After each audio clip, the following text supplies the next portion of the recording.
So today I'm with my friend Pasindu Wewegama, and he's a web developer. We actually grew up in the same neighborhood in Chicago, North Park, and we ended up going to the same high school. And so, Pasindu, do you mind going into your ethnic background and maybe where you were born? I was born in Sri Lanka. I came to the US when I was 4 with my family, my parents and my brother. And we pretty much lived in Chicago for 15 or so years, before I moved out for college. But yeah, majority of my time, I guess, has been in Chicago, in that neighborhood, North Park. So I felt like our neighborhood was pretty diverse. I mean, the main streets, like Foster was mostly had a lot of Swedish influence, at least our part. Yeah, it did. Yeah. And Bryn Mawr had a lot of Korean influence. So I feel like the area was pretty diverse because there was several universities. There was North Park University, and then there was Northeastern Illinois University. In that sense, I feel like we grew up in a diverse neighborhood, but how did you experience it going to school at Peterson? I feel like most of the people that I made friends with were also immigrants. I mean, there were a good number of white people, but I never felt that it was just everywhere I look, it's white kids or white people, which is very different from what it is where I am right now in St. George, Utah, where it's literally extremely hard to find another person of color out here. Growing up at Peterson, it was mostly people of color. Honestly, I feel like the weird relationship between me, and when I say me, I'm also kind of representing other brown people that went to Peterson and other ethnic groups, was that we kind of ended up being the butt of jokes, even amongst all the other ethnic groups. It was weird because it was racism amongst the people of color. Looking back at it now, I'm just that's interesting. We were all kind of from the same environment where our parents immigrated to give us a better life, but yet brown kids were the ones that were still kind of suffering from stereotypes. They were at the bottom of this social hierarchy. Exactly. And I mean, I feel like there are several factors that went into why that even happened. And these are theories. One of the biggest contributing factors was that there weren't as many people of influence that were from that part of the world, like India, Sri Lanka, Pakistan, Bangladesh. Young brown kids could look up to, or have other people also look up to and admire and go whoa, there were African American kids at our school that were athletic, played basketball, and people would be hey, yeah, you're just like Jordan or Kobe. They were being compared to greatness because there were a lot of influencers or people of significance. Examples of that, that were in the media. For brown kids from that part of the world, I guess the only prominent people were Gandhi. Gandhi's a great guy, did a lot for the world, but walking down the hallway and someone would be hey, Gandhi, get over here, right? That's not the same as Kobe or other figures like MIA, but their association with her dad being part of the minority group in Sri Lanka. Some of them who were responsible for the civil war that happened in Sri Lanka was also not the best reflection. Everyone chose to focus on the fact that her father was associated with terrorism and stuff. Went to middle school and ended up in high school. There were other brown people of significance, comedians mostly. So one of them being Russell Peters, who was extremely funny. For anyone that is familiar with, I guess, stereotype of the South Asian community. When I say stereotypes, I'm talking about thick accent or kinds of head gesture nods that they make when they nod their head from side to side, or the curry smell associated with their food. Even things like being the owner for 7-Eleven, right? So all these different stereotypes, and that were portrayed in the media. Because the one character that I can think of, one of the first brown characters I can think of, is the guy on The Simpsons. Abu, right? Who was actually voiced by a white guy. The reason why I brought up Russell Peters is because I think he did serve as a stepping stone. When Russell Peters first started his comedy routine, he took all those stereotypes and made it his own. He embodied these stereotypes in his comedy routines and basically beat everyone to the punchline. He was able to make jokes about them that was funnier than any white person or any non-brown people could make. He literally sold out with every show he had, and for several years he was, I think, one of the highest paid comedians at that time. I thought it was great because I'm oh wow, one, there's representation, which we were kind of short of before. 2, it seemed like a good way for me to, I guess, deal with issues that I was having about race. So in high school, I was I can pretty much play the role of Russell Peters. I would go around pretty much mocking South Asian accent, beating people to it, letting everyone know yeah, I'm okay with you guys making fun of me because I'm making fun of me, self-deprecating jokes. That was just the armor that I had in front of me. It was just come at me with your best shot shot because I bet I can shoot myself better when you approach, racial jokes and racism and segregation in that sense. Essentially give yourself a thicker skin, even if it's not really armor, right? It's just like you're pretending that you have this really thick skin so that people would pretty much be deterred from even trying. They're like, other people might be like, oh, I guess I don't really have to try and offend you because it doesn't seem to affect you, or you're clearly better at doing it than we are, right? Kind of like that. But like deep down inside, I'm still like, that's not that cool. I feel like we're at a time where you can't call yourself a comedian and just get on stage and say anything you want anymore. It's at least that's what I feel like. There's a lot more at stake. Something I've been thinking of recently, if you notice, Russell Peters isn't as famous as he was because people kind of have,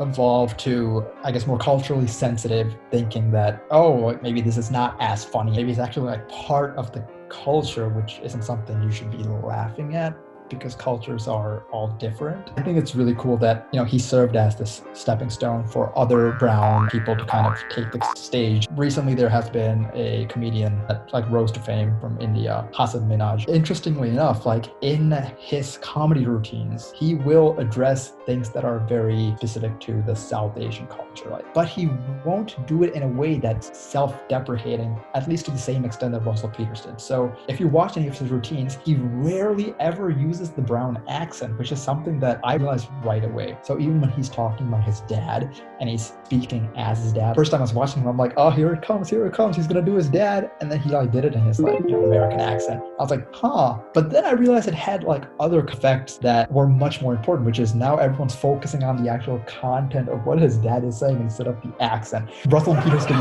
literally say anything in the Indian accent and people laugh. Growing up and everyone just pretending to have different accents, that was funny. And I never thought it was funny because I actually knew people who spoke with accents. My mom being one of them. My cousins who to school here in the States, in Chicago, had accents because they came as teenagers. So making fun of accents and doing different accents wasn't funny to me. But I remember specifically in middle school and high school, that was such a big thing. That was the thing, for sure. And I'm 100% guilty of it. You no longer represented what you wanted to. People are bullying or people are making fun of you less, but they also think of you as some completely different representation than you otherwise would want them to. So I kind of grew up without, being surrounded by the Sri Lankan culture and aside from immediate family. And so did you go back to Sri Lanka in your childhood or in your adolescence? I went back once in 2012. It was winter break of senior year, and I remember it being a complete culture shock. It was just 0 to 100 without any warning signs. I stepped off the plane and immediately you are embraced with a unique smell that's very specific to, I guess, Sri Lanka, or I wasn't prepared for. I wasn't anticipating, mostly because I thought I was gonna go to this island and have an island vacation, because that is what my dad kind of sold it as, because he really wanted me to go to Sri Lanka. So obviously arrived there with much different expectations, and from there it just kept going, just escalating with the different experiences and exposures that I had for those 2 weeks. Had I gone in knowing that Sri Lanka was a developing country and I wasn't going to have the same luxuries that I did back in the States, I think I would have been more open or receiving. I will say though, I went to India in 2015 for work. I went in with a certain expectation. I enjoyed the trip because I knew exactly what I should expect. In India, there are cows on the road, lots and lots of cows on the road. Well, and in India, cows are sacred. So you can't just move a cow out of the way, right? You got to wait till a cow moves out of your way. So a lot of the stimuli that was coming at me was similar to what I experienced in Sri Lanka. It's just that I was ready this time and I embraced it and I enjoyed it. What prompted you to move to St. George, Utah? Honestly, it was the geography and topography. I'm a super outdoorsy person.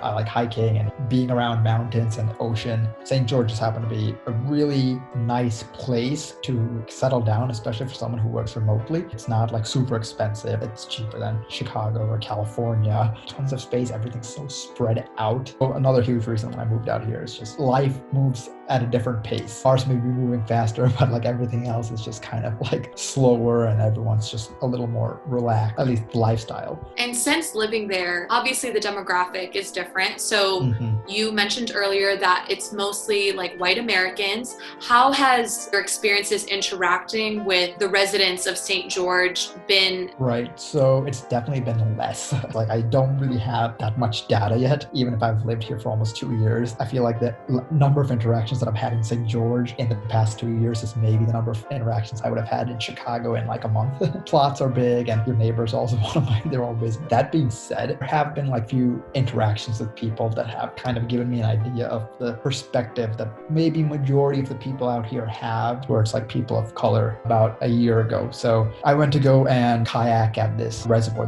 Once I got there, I had rented a kayak from this family-owned business. Cute, friendly people. Started talking with them, and they were extremely chatty. They were very curious about where I came from and my background and what I did for a living. I was like, oh, cool. Like, this is nice. I go out into the water, I go kayaking, I come back, and the guy's like waiting for me at the shore. And I'm like, wow, like this is superior, customer service, I think. So we take the kayak out of the water, and he's like asking me about where I came from, like more details on that. But the questions kind of got more and more about the fact that I was brown and living in America, which like, what's the end game here? Like, what are you really trying to ask at this point? Or what are you really trying to say? So his dog had been following me this whole time. This cute little dog just kept coming and sitting, plopping down by my feet, and just kind of like looking up at me. I'm like, oh, cool, friendly dog, friendly guy, friendly dog. Except that he goes, so my dog doesn't actually take well to strangers. She's always barking and stuff. But I guess you must think you're Mowgli. Mowgli is a character from this Jungle Book. It's a small child that lives in the jungle.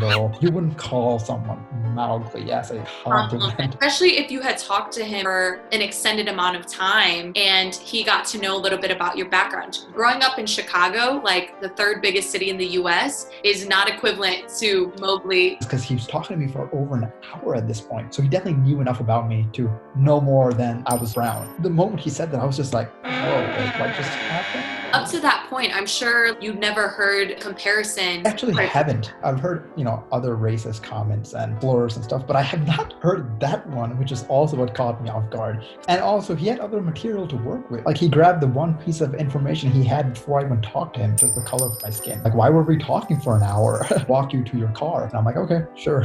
And he still wanted to talk. And I'm like, at this point, I was like, come on, man. Like, I've talked to you for an hour, and clearly it hasn't gotten us very far. So we start walking. Then I realized we're walking the opposite direction to my car. Bought a brand new Jeep just like a few months prior to that, and it was like a nice vibrant orange Jeep. And I noticed we were walking towards like this really beat up old white Honda Civic in the parking lot, which was like the only other car that happened to be there. It was like closing hours, and I'm like, oh, my car is the other way. And then he like looks up, and then he like turns around and like looks at my Jeep and goes, oh wait, that's your car? Pure disbelief. And I'm like, yeah, like that's my Jeep. And he's like, oh wow, that's a really nice Jeep. First off, like, he didn't ask, oh, like, which way's your car? Where are we going? It's just like, well, let me lead you to your car because I think I already know which one you drive, given maybe stereotypes. When he had said that and I was like getting in my car, I couldn't find the words to, respond to anything that he had said that was about stereotypes, right? Like, I like avoiding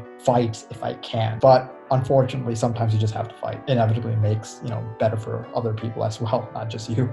Yeah, you stand up for yourself, but you stand up for other people, and you make a point so that in their next interaction with someone who looks similar to you or someone who is just different from them, they know how to carry themselves out, right? Yeah, better interact, or just they know that they're not supposed to say certain things. Thank you so much, Pasindu, for sharing your story with me and your experiences. Yeah, of course. I'm glad you took the time to, ask other people about, their stories and upbringings and problems that they face. Because I think it goes a long way. Every story is different. It's nice that, you're taking the time to explore these stories and get them out.